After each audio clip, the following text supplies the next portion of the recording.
Kubur, istilah yang digunakan dalam syariat kita, digunakan untuk semua jasad manusia, kita bicara manusia, atau hewan yang kelihatan dengan panca indera, yang digunakan untuk meletakkan jasadnya.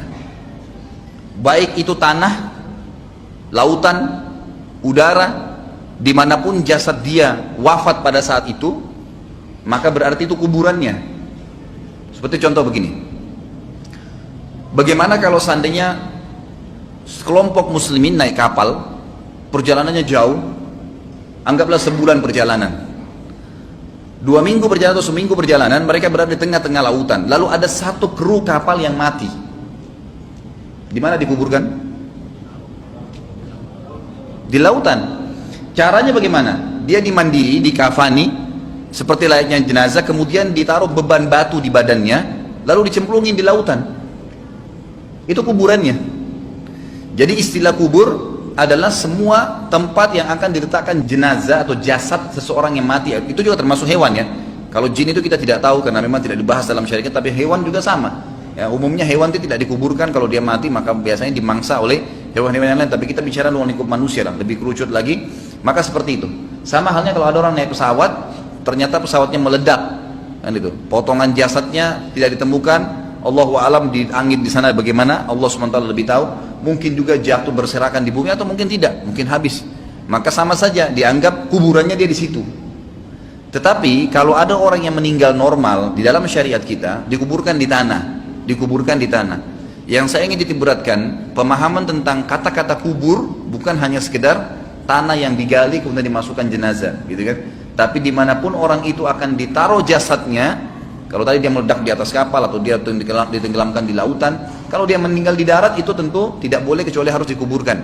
Dimasukkan, maksudnya jadikan kuburannya dalam tanah, dan tentu ada hukum syar'i sendiri ya. Tapi yang saya berikan gambaran umumnya, kuburan dalam Islam itu Nabi SAW perintahkan agar seukuran dengan jasad manusia normal berdiri, sehingga bau jasad itu tidak tercium oleh hewan-hewan yang akhirnya membuat mereka menggali dan memakan fisik tadi, gitu kan. Juga satu hal yang berhubungan dengan kuburan ini, jasad manusia utuh misalnya kita anggap normal, dia utuh dikafani. Jasad ini sebenarnya hakikatnya seperti pakaian, seperti pakaian. Jadi kalau seseorang itu melepas pakaiannya, lalu kemudian dia biarkan jatuh di lantai, seperti itulah, tidak bisa bergerak pakaian itu kecuali dia pindahkan sendiri. Jasad kita seperti itu sebenarnya. Kenapa saya datangkan poin ini Bapak Ibu sekalian? Karena banyak orang salah faham. Dia anggap kalau jenazah itu sudah dimasukkan ke dalam kuburan, maka berarti jasad itu akan ada hubungannya sama kuburan tadi. Padahal ini simbolik saja. Ini hanya simbolik. Jadi seperti baju yang pernah kita pakai dimasukkan ke dalam tanah, seperti dimasukkan ke dalam lemari, ya. Kemudian disimpanlah di situ. Nanti dengan hikmah Allah SWT akan dimakan oleh tanah. Tidak ada hubungan sama sekali dengan ruhnya. Tidak ada lagi hubungan dengan ruhnya di kuburan tadi, di tempat diletakkan jasad itu. Karena di dalam istilah agama kita, selain kuburan yang berhubungan dengan kematian, yang namanya alam barzah. Alam barzah ini adalah tempat yang kita tidak ada yang tahu.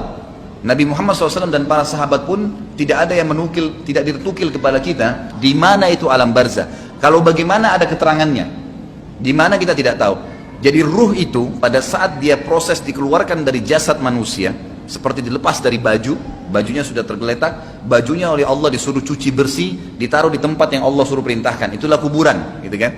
Ruhnya ini dibawa oleh Allah SWT ya, ke alam barzah. Baik dia meninggal di udara terbakar, nggak ditemukan lagi jasadnya, tinggal ruhnya, atau dia meninggal di lautan dimakan oleh ikan jasadnya, atau dia meninggal normal, meninggal di atas ranjangnya, sama saja. Ya, jadi ruhnya akan dibawa ke alam barzah, dan alam barzah ini Allahu alam di mana tempatnya, tapi dia ada. Barzah itu disiapkan khusus untuk alam ruh, baik dia disiksa karena dosa-dosa yang dia lakukan selama hidup di dunia, ataupun dia akan diberikan nikmat karena amal-amal soleh yang dia kerjakan. Dalam Islam kita punya keyakinan bahwasanya kuburan tadi tempat diletakkan jasad, dan ya, alam barzah itu dua-duanya itu punya kehidupan. Kalau kuburannya sendiri tempat diletakkan jasad itu hanya simbolik diletakkan, tapi yang lebih difokus sebenarnya adalah masalah alam barzahnya. Jadi tadi kuburan itu hanya untuk meletakkan jasad saja, dan itu simbolik, Gitu kan? Orang tahu di atasnya ada tumpukan tanah, ada batu nisan, udah orang tahunya itu kuburan, tempat jasadnya ditaruh, simbolik. Tapi apakah orang itu ada dalam situ? Sudah nggak ada. Ruhnya sudah pergi ke alam barzah. Ya, nanti di hari kiamat akan ada pembangkitan sebagaimana saya jelaskan yang lalu.